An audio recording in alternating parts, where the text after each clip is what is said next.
Welcome to Cup of Jess, where the coffee's hot, the truth is hotter, and we're spilling all the real, raw business moves no one talks about. No fluff, just facts. Let's get into it.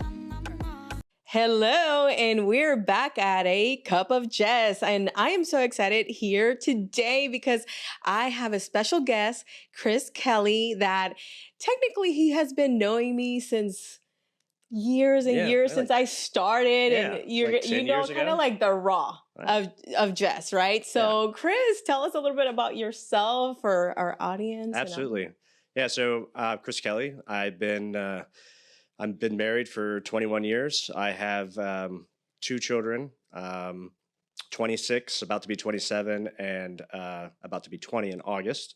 I'm also a grandpa, young grandpa, so I actually get to enjoy my grandchildren. I would say that grandparenthood is everything they tell you it is, and you just don't believe it until you're in it, and you're like, oh yeah, you get to play with them and enjoy them and send them home. And I would say that you missed a lot of things being a parent, but as a grandparent, you catch them all. And so it allows you to appreciate. So it is true what they say, that they're like, oh, you love your grandkids more than your kids? Absolutely. Absolutely. And you get to enjoy watching your children care for their child, and that's just special. Oh, that's definitely. Well, thank you so much for sharing that moment. Absolutely. So tell us about Aflac. Absolutely. Because we just enrolled. You did. Like, we're active as of July 1st. I love it. I am a testimony. My team is as well. Why we love Aflac, and but tell us a little bit about it. So I've been with Aflac for 23 years. You guys have seen the duck commercials. If you haven't seen them, you're living under a rock. Aflac, but Aflac's a little different. Most people may or may not have medical insurance. If you do, that's wonderful. If you don't, you can still buy our policies. We do something a little different. Medical insurance pays doctors and hospitals. Aflac policies actually pay the insured, the policyholder of the company. We market our products and services primarily through the workplace, through a payroll deduction. And we do have small employers that contribute towards the cost of the plans, but they don't have to. So if you're an employer and you're trying to be able to offer some type of benefits to help attract and retain top talent, Aflac is a very affordable way for you to do that. And you can do it with or without medical insurance because our policies pay the policyholder. And they can use that money however they like to pay everyday bills, because you might be paying the doctor, but your house payment doesn't stop, your car payments don't stop, you had to buy groceries, and when you're not working, where does the money come from? Aflac. That's what we do. No, and it's amazing because honestly, our employees, and in the past as well, they've helped them tremendously. Like, one of my employees was pregnant, and they paid like the short-term disability and then the hospital, and we just love it just because, one, as well, we are putting that contribution as a business owner in the employee retention. The employee feels appreciative, like, hey, we don't only have health insurance, but we also have these perks, right? Absolutely. So no, that's amazing. So I know we were like joking earlier about marriage. How do you balance the business, the marriage, the grandpa, and being a it's just. I married way up. So that's I would say that's the secret to success. Pick the right woman, and I did. She's amazing. I love her. She makes me better. And so I would say the other thing is, when you decide to get married, you have to decide to stay married. Life isn't easy. Marriage definitely isn't easy. But you pick the right person, and then divorce isn't an option. And then what you'll find is the rough patches that you go through, if you decide to work through them, you come out stronger and a better person. Also, they say marriage is 50-50. I don't believe in that. I think it's 100%, because you're the same jerk. So if you think the grass is greener on the other side, it's not, because you're still in it, because you can't change you. So you give 100% of yourself to someone else and do what's right for them, and they do the same, then you'll stay married forever. So that's our secret. No, and definitely communication as well, and making sure. And I love that you guys work together as well. Like, you guys have the same goal. And Anna is also from El Salvador. So yes, Salvadorians in the house. So I also wanted to touch base on, we had a meeting a couple weeks ago, and it was really interesting because not a lot of people are knowing about these other ways to invest money. We're going to touch different topics here. We're going to be on a roll, pay attention. So tell me a little bit or our audience about these accounts that they can invest into? So are you talking about RPT? Yes, RPT. Yeah. So RPT is abbreviated for Restricted Property Trust. And essentially what that is, it's a non-qualified plan that is specifically for business owners. But they don't have to offer it to their employees like you would a 401k or something like that. So everybody wants to pay less taxes, right? But how do you mitigate them? RPT is one of the ways that you can do that. So business owners that are probably making a $500,000 plus a year, looking to mitigate taxes because they're probably in a 40% tax bracket. We use a whole life insurance product that actually can allow us to take money on a pre-tax basis, stick it inside of the policy, grow the money, tax deferred, but then take it out tax free. So it's a little bit more complicated than that. There are rules because anytime you're taking pre-tax money and sticking it away, and the IRS says, oh, there are rules to that. But it can actually, let's say that you take $100,000, you drop it into the RPT, the business writes off 100% of the 100,000, and then you can mitigate your personal income taxes. You reduce them by about 60%. So if you're going to be paying, say, $40,000 in taxes on that 100 grand anyway, you could reduce that down to about 24,000 in the state of Texas.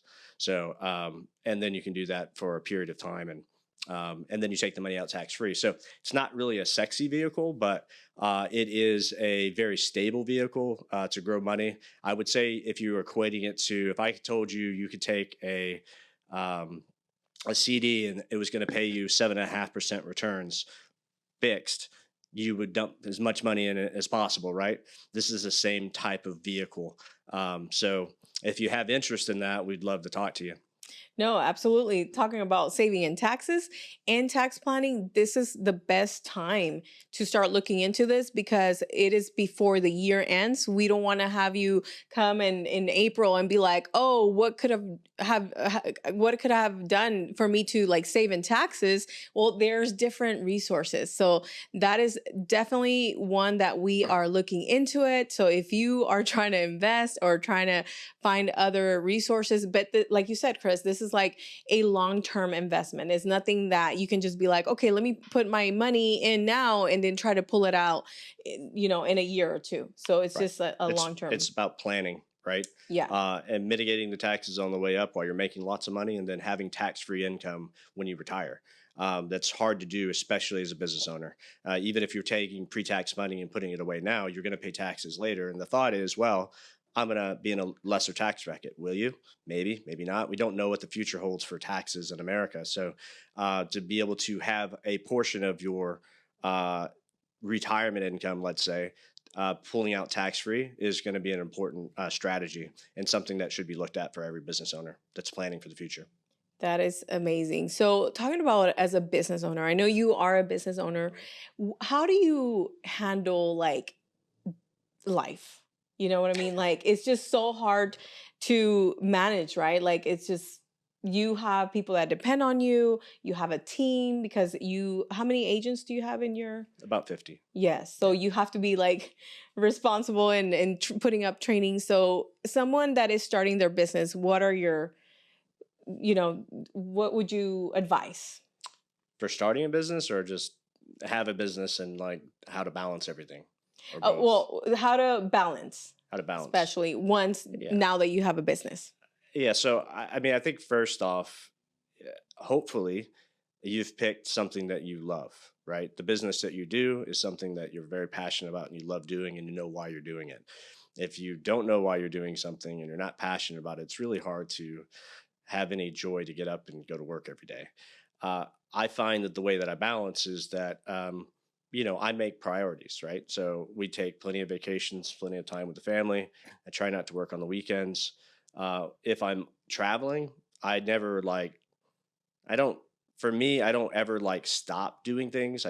They're less of things, right? Because I don't like to come home to, a ton of work and missed opportunities because I was completely checked out. So I would just say that you're always on. You find a career that you love doing, but then you take time for your family because guess what? The only thing in life that really matters is your relationships. And you don't want to be on your deathbed going, man, I wish I would have made more money. You don't Right. care at that point. It's going to be thinking about, man, I wish I would have spent more time with my children, my grandchildren, and taking more vacations or whatever, spending that quality time, which I think we tend to forget because we think we have all the time in the world, and we wake up one day and we're dying. And Right. so don't, money will always be there. Opportunity will always be there. Just make sure that you're not missing the little things, and you take time for yourself and for your family and your friends, because that's really what matters. That's the thing that brings real joy, in my opinion. Right. And something that it's very important that you said is that finding your passion, right? What do you like, and grow it. But yet you also have to be careful because you don't want to get burnt out, because then you end up hating what you one time you loved, right? And then also balancing time management. Yeah. And I think for me that is one of the most especially the beginning of the years whenever I started the business, is like I didn't know how to balance. Like I thought that if I wasn't working, I was just not being proactive. And in that's something that you have that what is it called, that syndrome, that like that if you're not doing something, you feel like it's I forgot the imposter. Oh, imposter syndrome? Imposter syndrome. Yeah, You no, know? I don't have that. Yeah, I realized that I can just shut down. Like it'll be there tomorrow. And that's something I'm just that done. I admire of you, Yeah. because it's like you're just like, okay, it's all good. It's all good. It's all good. I'm not going to And worry I'm about like, it. what? You're not stressing? I don't have time for stress. It's Yes. like it's a waste of energy for me. So I'm the laziest guy in the room. I'll find the most efficient way to do it, and if I don't want to do it, I'll hire somebody to do it. It has That's to the get done, goal. but I don't want to do it.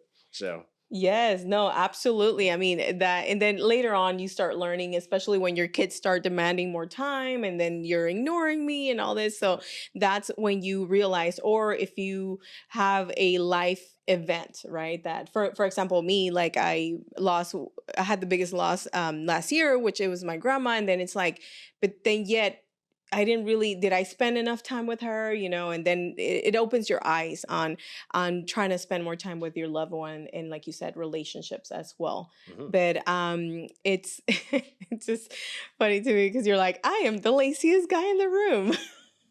yeah, I don't I don't like doing things. So I only do high income generating activities. That's it. If it's something I can delegate, I do. I delegate. Oh Gives my me more gosh. time, and Yes. to be lazy, right?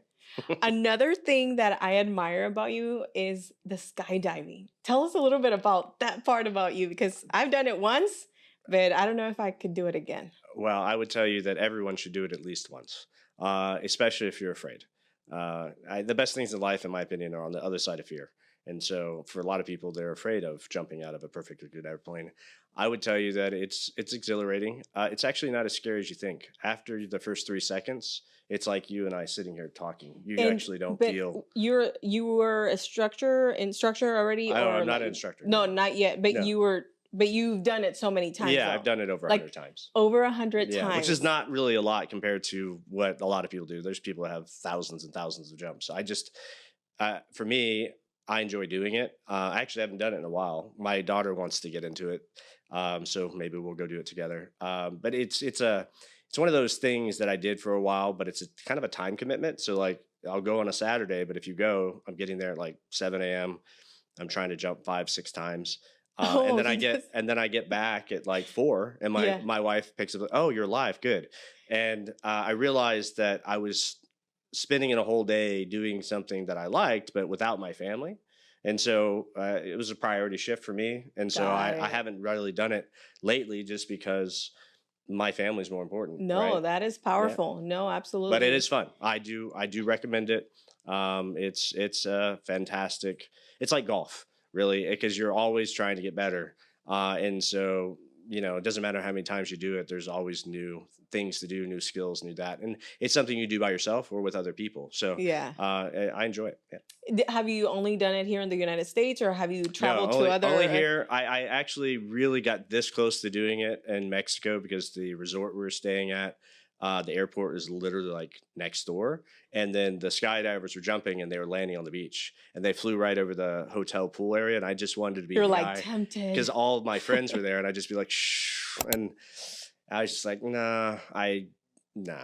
because I didn't know what, not to say anything bad about Mexico, but I didn't have my stuff. And what are you gonna rent in Mexico? I don't know. Maybe they do the same stuff. I don't know. I didn't trust it. I'm It's sure like, it's fine, this is but my life insurance policy cover out exactly. here. So if I had my stuff, I probably would have done it. Yeah. But yeah, so No, that's something that I did it once whenever I turned 30.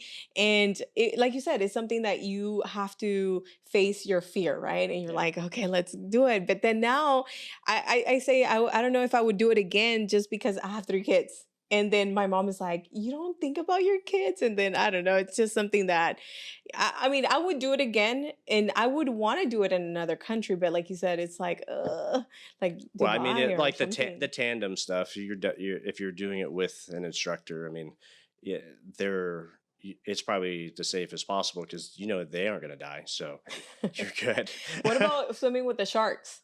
I have done that. Yeah, yeah. Okay. So that's fun too. I recommend it. Which one I do you mean, think is more like? they're different, right? So sharks is cool because it's like a very intimidating predator, and you're underwater, and not a lot you can do. But after they feed them, they leave you alone. They don't know what you are, and it's pretty cool to be like this You close don't to them. look too yummy. You all right? Hey, I'm good, right? I'm So full. You're not gonna be that's my right. meal today. Yep, yep. No, that's awesome. And I think that also being like achieving those goals and then also the fear, right? And that's something that a lot of people, when they want to start a business, they have that fear. Yeah. So that's something that you have to face. And now, if you have somebody that is trying to start a business or they, what would you recommend? Like, especially people that, I feel like during COVID, there was this like, momentum of like everybody's trying to start their business. Now they don't have their business active. But now that after COVID, a lot of people are like, okay, I found my passion. What is it? And what should I do? And what are you recommending to these new entrepreneurs? I say take risk, do it. Like if you have a product or service that you believe you can bring to the market, then do it. It's going to be difficult. If business ownership was easy, everybody would do it, right? But it's not. It's hard. But if you know why you're doing it, you're passionate about it, you have a plan, and you're persistent. I would say that's the key. There are a lot of people that have a plan and they try and go execute it and they don't stick with it and they give up. Most people in life, I would say 90 out of 100 people, don't have a plan. They just meander through life, just doing whatever, thinking, oh, my family this, or I was brought up wrong, or I don't have the right education. All these excuses that actually are false narrative that your brain tells you. So you've just got to get past that and realize that you can get everything that you want. You just got to know what you want and then build a plan around that and then stay persistent in that plan. There's so many entrepreneurs all over the world from ever that have created things that didn't exist, right? And if they would have said, well, the technology doesn't exist, so it's impossible, which a lot of people said, and they didn't do the things they need to do believing that it was possible, then we may not have a V8 engine, for example. Like Henry Ford created a V8 engine because he believed that it was possible and he forced his team to continue to develop, and they created the technology because of it. Right. So it was the persistence that made them successful, not the disbelief that they can't. So I would say that if you want to, do, and then stay persistent to not allow yourself to give up. There shouldn't be a plan B. If there's plan B, go ahead and take plan B. There's only plan A. Burn the ships mentality, move forward, and make your dreams happen, and they will. Persistent and having that grit. That's right. That's what there was a study that they were asking other business owners or they did a research too, and they found that it's the grit that everybody has to have in order to be successful. So that's something that I'm always thinking to myself as well, and you have to give you those pep talks about like, you got this. Don't give up. And for me, it's always about like, you have to show up. Like, show up. And I have this mantra that I'm like, okay, look, like, even though, you're tired, you might be going through some situations, you have to show up. Even whenever I get to the office with my team, I show up every day and they see me the same every morning. Hey, good morning, happy, no matter what's going on in life. You just have to keep going. That's right. Yes. Yeah. And sometimes I go in the mirror and I talk to myself. And I don't feel like doing what I'm about to do, but I get myself in the mindset and I say, look, you suck it up, buttercup. No, but you got to do it how you really talk to yourself. How would you do it? Like, all right, guy, you don't want to do this, but you need to do it. Come on, get on, baby. Let's go. Let's go. Let's go. You got this. You got this. Come on. You're awesome. Get in the mindset. We got this. All right, let's go. All right. The world needs more of you. Needs more of me. So that's how I do it. It's stupid, but sometimes you have to pep talk yourself because you may not be in the mood, but you have to, for your team, for the people that you serve, you have to show up, and you need to show up in the best version of yourself. So that is right. And that's something that you mentioned earlier. Get out of that victim mentality. Get out of that mentality of like, oh, well, the economy is just not doing good right now or everything's slow. But hey, like, the bills don't wait and your team is depending on you and you just have to keep going. Like, if there's a problem, find a solution. That's it. And it's just easy as that. But obviously it's hard as well, but you just have to keep going. But honestly, I want to say thank you so much for sharing a lot of information. We went from marriage, from Aflac, and all that this good stuff that we spoke about. So honestly, we can share your information to the audience so they can contact you. And also, if you are a business owner, we had mentioned, like employee retention and tax benefits as well, that if you contribute to the employees' benefits, you can deduct that from your taxes. Yep. And remember, this is tax planning moment. So we just want to let you know that there's other options. So absolutely. Yeah. A paycheck gets people there. It doesn't keep them there. What keeps them there? Benefits. In fact, 56% of employees say the one thing you can do to keep me in my job besides give me a raise is offer me better benefits. So as a small business owner, if you're not doing any type of benefits right now and you're trying to figure out why you have a revolving door of people leaving your business, it's not because you're not paying them competitively or any of those things. It's because you need to do more, and offering benefits is a way to do that. And if you want, you're like, I can't afford medical insurance because it costs too much. It's not, my employees won't pay for it. Well, Aflac is a solution that costs your business nothing unless you want to contribute. But when you make it available to them on a payroll deduction, it saves the employee 50%. You write it off as a business. You save FICA taxes from the deductions you're doing, and now you're offering benefits that are going to attract and retain them, and it costs you nothing to do it except the opportunity to present it and payroll deduct it for them. So, if you want some opportunity to do that, I'd love to talk to you.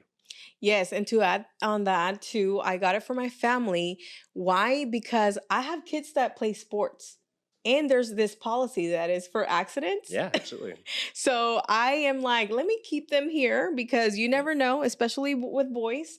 They're all over the place. So it is very, very beneficial. And I love it. My team loves it. So if you have more questions, we will add Chris information in the comments and the links below. So thank you so much, Chris, for being here, for your time. And I hope you had your cup of Jess, and see you next time. Sounds good. Cheers. Cheers. See you guys next time. Bye.